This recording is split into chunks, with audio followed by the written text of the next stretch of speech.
زبیر نے کہا کہ یہ مناسب نہیں ہے.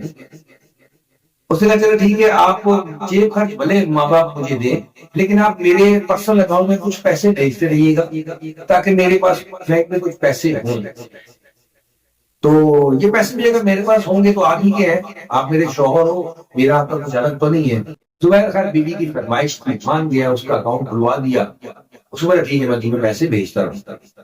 زبیر اس کے بعد سعودیہ چلا جاتا ہے. سعودیہ جانے کے بعد وہ اپنے کام میں مصروف ہے، گھر پہ فون کرتا ہے، تھوڑی دیر کے لیے بات چیت کرتا ہے. دن گزر رہے. کچھ دن بعد زبیر کی جو بیوی ہے وہ گھر میں شور کرنا شروع کر دیتی ہے. ساس سسر آ کے پوچھتے بیٹا کیا ہو گیا، کس بات کا شور مچایا ہوتا ہے. وہ کہتی ہیں میرے گلدے یہاں ڈریسنگ ٹیبل کے اوپر پڑے ہوئے تھے اور میری ننند نے، آپ کی بیٹی نے وہ چوری کر لی. ماں باپ کہتے ہیں بیٹا ایسی بات نہ کرو، ہماری بیٹی ہے، ہماری بیٹی ہے، ہمارا گھر ہے، وہ کیوں کر چوری کر